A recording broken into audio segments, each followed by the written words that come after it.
Magandang araw sa lahat ng aking followers. Muli, samahan ninyo ako sa aking paglalakbay. Ito po, kasalukuyan ko akong papuntang Hermosa Municipal Hall upang lakarin ang death certificate ng aking yumaong ama. Panghuling araw na lang po niya ito at bukas po ay hihahatid na siya sa anyang huling hantungan sa Memorial Park. Samahan po ninyo ako manalangin sa araw-araw. Ama po naming Diyos, maraming pong salamat sa lakas at buhay pa po kami ngayon. Salamat po sa mga blessings na iginagawa niyo po sa amin. Ama po, paibuti po ninyo. Sana po gabayan niyo po ako sa lahat ng aking gagawin. Ipahinpulot po ninyo lahat ang aking gagawin upang mapabadali po ito. Ama pong Diyos, basbasan niyo po kami. Bukas po ay ihatid na sa huling hantungan ng aking yumaong ama. Sana po, patawarin niyo po kami sa lahat ng mumunting pagkaamali po sa amin. O Ama kong Diyos, nagpapakumbaba po ako. Basbasan niyo po kami sa araw-araw. Huwag ninyong ipahihintulot na malapit kami sa mga sakuna. Sa halip ay ilayo niyo po kami. Panatiling malusog ang aming mga pananatawan. Ito lamang po ang aking samot dalangin. Maraming pong salamat.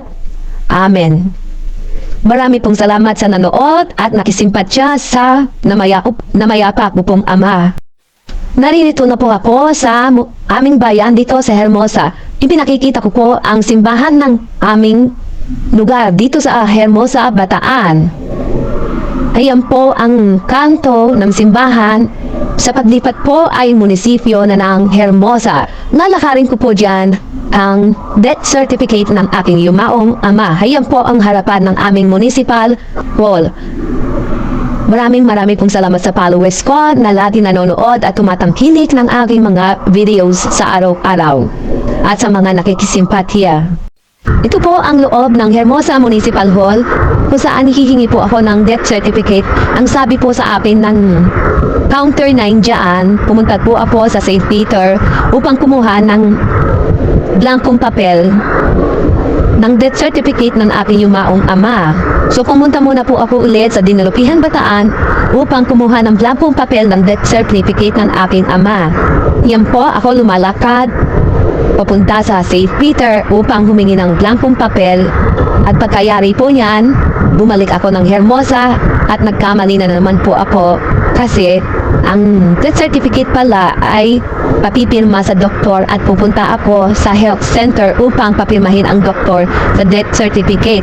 Pagkayari po niyan, pupunta po pa ako ng Hermosa para bayaran po ang death certificate sa munisipyo. Yan po ako naglalakad sa kainitan ng araw, maliwalas naman po ang kalangitan at nakikisimpatya sa aking yumaong ama. Ito po ay panglimang araw na ng aking ama at ihahatid na po siya bukas ng alas 2 ng hapon sa Memorial Park. Ipinakikilala ko po ang aking mga pamangkin na si MM at ang kanyang mga anak. Ayan po, napaka-cute po ng kanyang mga anak. Bali, 4 po sila. Ayan po, hindi ko po masyadong mga kabisado ang kanilang mga pangalan sapagkat napakalayo po nila.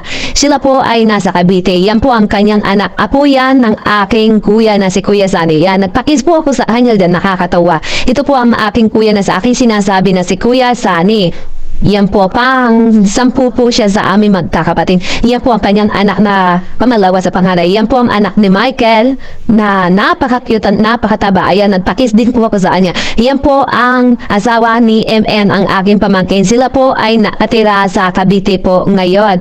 At ayan po ang aking pamangkin na si MM na napakalusog. At ito ang asawa po ni Michael at ang kanilang anak. Narito po ako ngayon sa loob ng opisina ng aming barangay hall upang humingi ng sertifikasyon na katunayan na anak po ako ng yumaong pong ama at certificate po ng financial health. Papunta na naman po ako ng Hermosa Municipal Hall niyan at pangalawang balik ko na po ito. Ito po ay pananghaliang tapat na naman. Medyo nakakapagod po ang biyahe. Lagari po ako niyan pagdating ko sa munisipyo. Ang sabi po sa akin ng nag-aayos po ng papel ng death certificate ay papirmahin ko daw sa doktor ang death certificate dahil kagagali ko lang po niya sa St. Peter, humingi po ako ng blankong papel at hindi po nila ibibigay ang death certificate hanggat walang pirma ng doktor. Kaya po niyan, pabalik-balik po ako at nagpunta na naman po ako ng palihan. Doon po nila ako tinuro sa may health center. Maraming pong salamat kay Doc Warren na nagtatrabaho po sa gobyerno at ang aking mga suki sa haircut na nag-asikaso po sa akin doon. Ito po, papapunta na naman ako ng Hermosa Municipal Hall niyan at pangatlong beses ko na po niyan. Nasa palihan po ako niyan. At ayan yun na nga po at kasalukuyan nagbibiyahe. Galing po ako kay Doc Warren na nagpapirma po ng death certificate ng aking mayapang ama. Kasalukuyan po ako nagbibiyahe papunta na naman ng Hermosa Municipal Hall upang ipasa ang death certificate at mapirmahan na po nila at mabayaran ko na po ang death certificate. Ayan po, ang simbahan ng Hermosa. Ayan, nagbayad na po ako sa tricycle at pumunta na po ako sa munisipyo upang mapapirmahan po ang death certificate ng aking yumaong ama. Window 9.